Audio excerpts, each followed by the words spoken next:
The worst kind of silence is the one that follows a sentence you can't unhear. We were in the kitchen. She leaned against the counter, arms folded, her gaze filled with something I couldn't quite place. Maybe irritation, maybe something colder. I stood there mid-motion, holding a plate, when her words hit like a slap. No intimacy for a month. That's what I've decided. There wasn't the slightest tremble in her voice. No hint of emotion, no pain, no sadness, just control. She didn't speak like someone protecting their boundaries. It felt more like someone flexing their power, a calculated move disguised as a decision. I looked at her longer than I needed to, not because I didn't understand, but because I did. That statement wasn't about physical distance. It was about dominance. It was about pushing me, daring me to break, daring me to yell, to beg, to lose my calm. But I didn't give her that. I set the plate down, slowly dried my hands on a towel, said nothing. I nodded once, turned and left the room. Inside, something gave way, not dramatically, not with noise or rage, just a clean, quiet fracture, the kind that seemed small at first but never really heals properly. We'd been married for 6 years. We'd had hard moments, short tension, miscommunication, long days, stress, but I always came back. I always showed up. Her name is Rachel. The woman I fell in love with was open-hearted, warm, affectionate. She used to run to meet me at the door. She used to slide her hand into mine without thinking, fall asleep with her head on my chest, whispering, "Don't let go."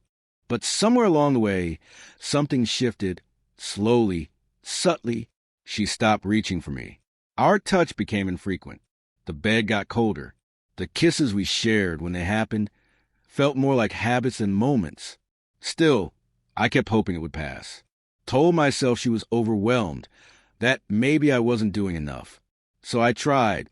I planned surprises, cooked her favorite meals, took her on weekend trips, complimented her even on ordinary days, listened more, talk less.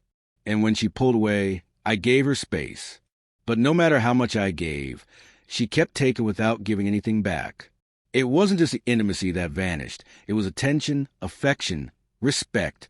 That night, after she threw down that sentence like a verdict, I barely slept.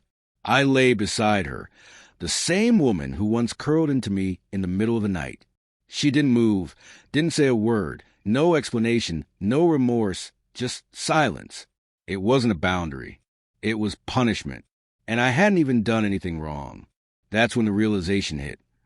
I'd become invisible in my own marriage. So the next morning, I woke up early, earlier than usual. She was still asleep, tucked into her side of the bed. I watched her for a moment, not with love, not with anger, just clarity.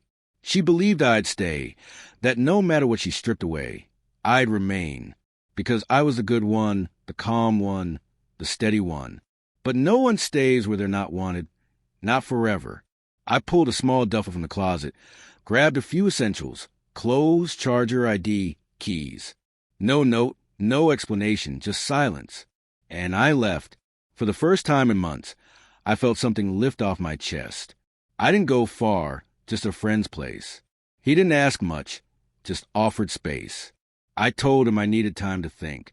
That first day, I felt lost. It's strange how quiet your mind becomes when the noise of trying to be enough finally stops. I sat on the edge of the unfamiliar bed and thought, how did I let it get to this point? I used to feel joy coming home. I used to want to hold her just because. And now, I couldn't remember the last time she looked at me with softness. The worst part wasn't the sexlessness. It was how calculated it felt, how she used it like a blade, knowing it would wound me, and doing it anyway. That wasn't love. That was control. She knew how much I valued connection, closeness, being seen, and she used that as a weapon instead of healing what was broken. That day, I finally faced something I've been avoiding for a long time. Loving someone who doesn't value you is the same as abandoning yourself. And I was finished abandoning myself. I turned off my phone, took a walk, let the breeze hit my face without feeling like I had to rush back to anything. And the strangest part? I didn't miss her, not the person she'd become, not the coldness, not the detachment. She crossed the line, and for the first time, I didn't chase after her. No yelling, no pleading, no final argument, just absence. And that said more than any words could. Because sometimes silence isn't surrender, it's resolve. That morning, I didn't leave to escape. I left to choose myself. She didn't expect it. Rachel always assumed she had time. To dismiss, to withdraw, to push further and further until I cracked. Then she'd get to play innocent. But she never imagined I'd just walk away. No scenes, no anger, no second chances, just gone. Her call came the next morning. I let it ring. Didn't even check the screen for more than a heartbeat. Watched it fade back to black. It wasn't revenge. It was peace. Then another call. Then a few more. By the afternoon, she left several messages, a couple of voice notes, a string of texts. They all circled around the same question. Where are you? She never once asked why. She didn't ask what hurt. She just wanted to know where I went. No responsibility, no regret, just disbelief coded in entitlement.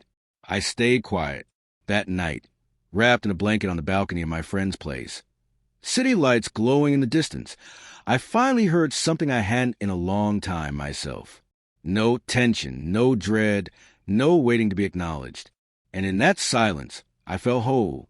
I didn't expect the silence, the absence of snide remarks or cold glances.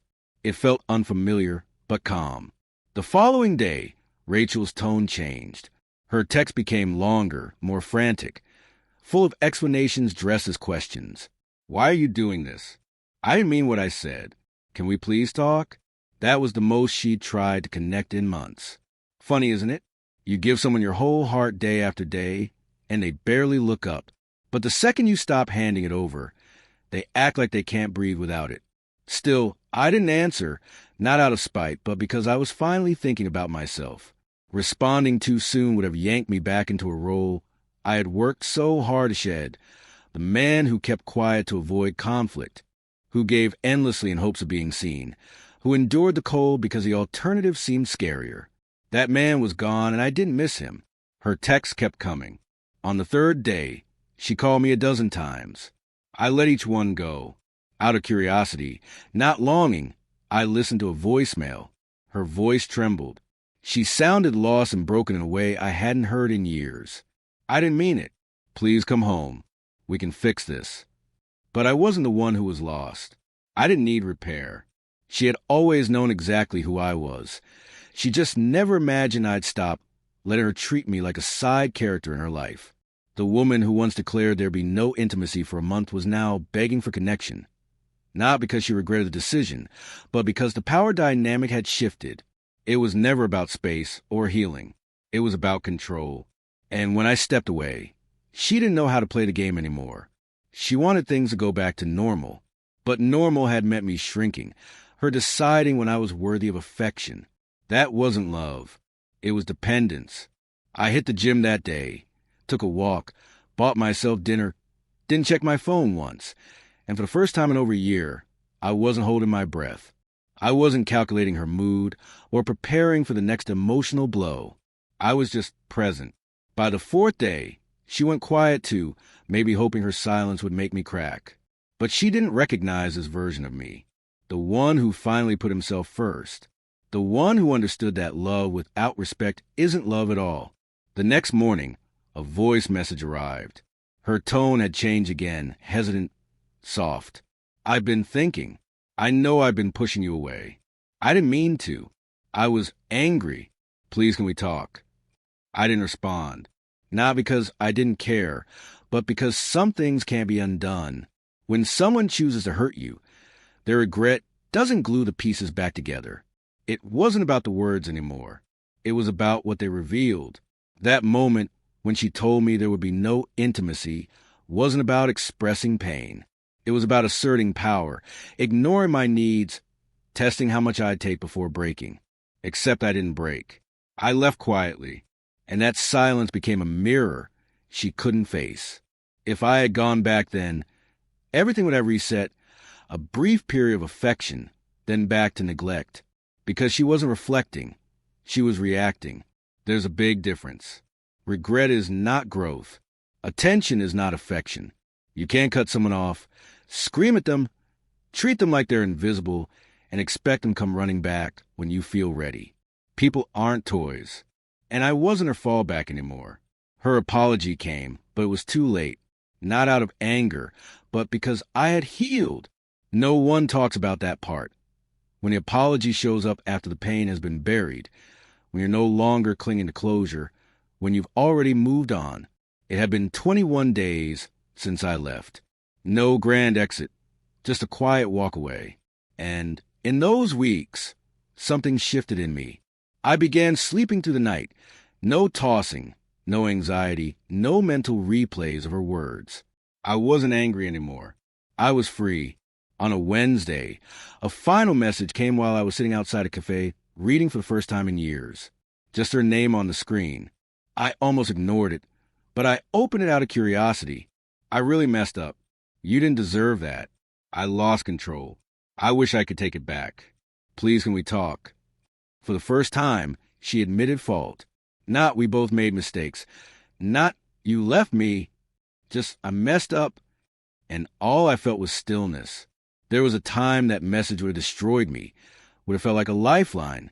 Back when I believed that if I just held on tighter, tried harder, loved deeper, she'd finally love me the way I needed. But that man no longer existed. The one reading the message was calm, clear-eyed, and at peace. I'd already grieved what we had, or what I thought we had. I'd mourned the warmth that slipped away while I was still trying. The version of Rachel who used intimacy as punishment, who belittled my needs, who treated my presence as optional. That version lost me long before I walked out the door. She just hadn't noticed. People like that always assume you'll stay. They mistake silence for weakness, loyalty for surrender. But even the quiet ones walk eventually. And when they do, they don't turn back. She tried a few more times. Each message smaller, sadder. I miss you. Can we talk? I don't know who I am without you. That last one hit differently. I had once whispered those same words to my reflection, back when I felt like a ghost in my own relationship, giving everything and receiving scraps. But I knew exactly who she was without me. Someone with no one left control, no one left to blame. And me? I was rediscovering the version of myself I had put aside. I didn't need to prove anything anymore. I took a new job, slower pace, more freedom. Reconnected with friends I hadn't seen in years. Every one of them said the same thing. You seem lighter. They were right. I began eating better, not for appearance, but for energy. I wasn't dragging myself through the days, pretending things were okay. And then something unexpected happened.